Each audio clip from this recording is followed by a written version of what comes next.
Hello everyone and welcome to week 1 of my challenge progress report.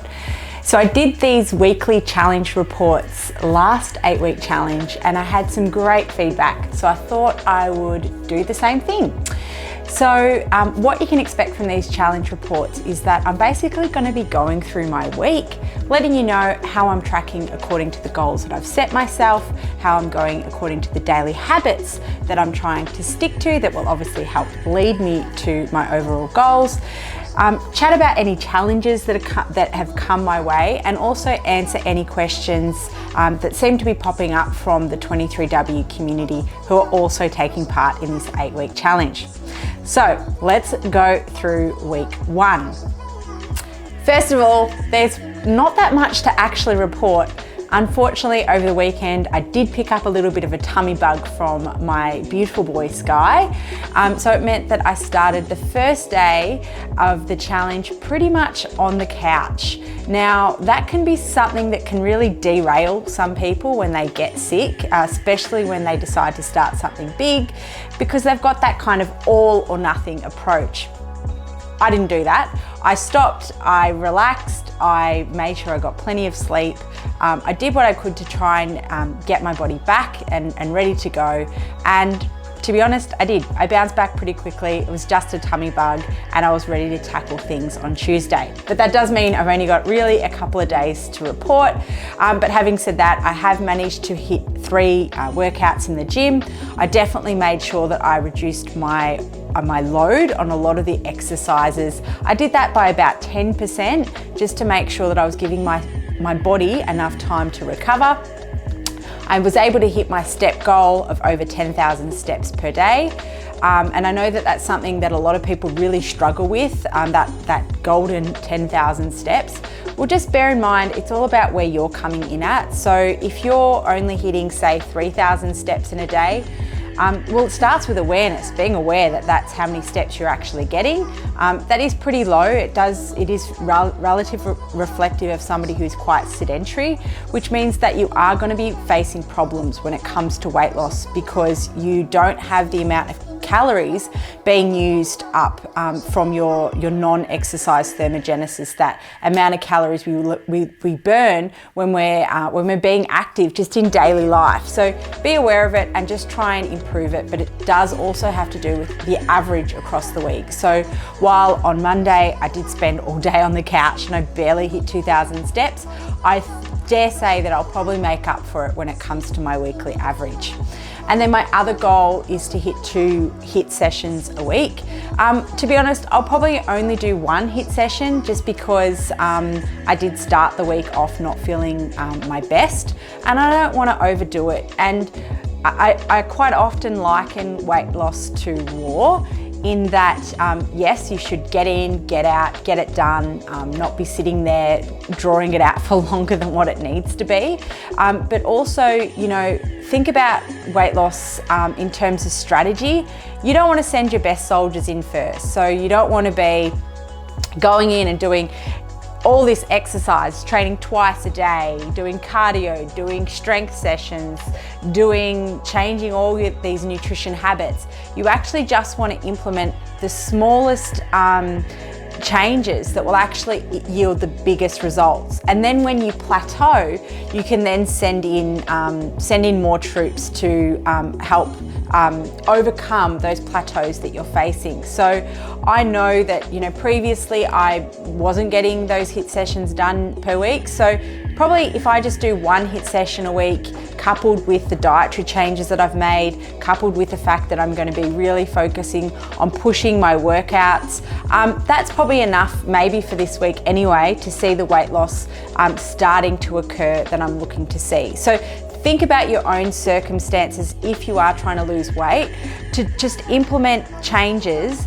enough of a change that will actually enable your body to recognize that it's a new and different stimulus, but you don't need to be doing all the things all at once. And sometimes, again, that all or nothing approach is usually a fast track way to feel really burnt out, as opposed to implementing small changes for them to start to become really manageable, really doable, and then you can implement more changes as you go along. Look, when it comes down to being accountable, that's probably the one thing that really is important to help people stay consistent enough to see enough weight loss that would actually make a difference, for people to actually see that visible change on your body, and also for you to really notice it. So make sure that you're setting up accountability systems to help keep you on track. So for me, my accountability is I wear a step counter so that I can get feedback on how active I'm being. At the moment, it's on charge. I also write out my workouts and I tick them off, and I can see if I'm falling behind on those. But other accountability tips and tricks that you can implement is, use your community. We do have a great habit tracker that we're going to be using across our social media. So if you haven't downloaded that, make sure that you save that and start using it across your own social media channels. You really will be surprised at who you're motivating and inspiring along the way, and that in turn can help keep you accountable to your goals as well. So I guess in giving you guys something that you can walk away with, I thought I'd spend a little bit of time discussing how we can actually measure progress, and when we know we need to be changing the systems that we set out for ourselves. One thing that I find when somebody starts something new, they get 3 or 4 days in and they either say, I've lost all this weight, I'm already down 1 kilo on the scales, or they say, it's not working yet, and should I change things? Well, first of all, I would say do not change your plan up until maybe 10 to 14 days into that plan of you following it consistently. Yes, it is pretty normal when you start eating different foods or that you start training that you might see changes in your scale weight, and kind of two things can really happen. You could see an immediate drop in your scale weight because your body all of a sudden starts to function really well, and you lose a bunch of inflammation that you were carrying around because you've probably started to maybe sleep a bit better, maybe the quality of your food has picked up, maybe training has helped, maybe you've increased your water, all those things. So you notice an immediate change on the scales, and then you might start to get complacent and start changing your plan of attack because you think, oh, this is easy, I've got this. The other thing that can happen is that your scale weight goes up, and that is very common because you've probably started weight training in that time as well, and so your body is inflamed. It is undergoing its adaptive and recovery processes to help rebuild more muscle tissue, and when you start training you are breaking down the body, which does cause inflammation. It might mean that you end up retaining a little bit of water, and so momentarily you might find that your scale weight fluctuates up. So when it comes to actually tracking your progress, give your body enough time, especially if you're using scale weight, to actually see if the plan that you've set out is actually working. So I'd give myself at least 10 to 14 days before I'd look to change my macros, my training, or anything else like that. Scale weight does fluctuate considerably on a day-to-day basis. So please, if you're only weighing yourself in once per week, know that you're only weighing yourself in at that particular time in the week, and you might find that your scale weight is highly variable based on a few different things: the amount of food in your gut, your hormones, and whether or not you're holding on to any water, your sodium intake the days prior, your sleep quality the night before, because high cortisol levels from poor sleep will cause inflammation. It will drive up your scale weight. The amount of food in your gut, whether you've had a poo, whether you've had a wee, all those little things. So I generally might jump on the scales a couple of times throughout the week, and then I'm looking for it to start to trend down.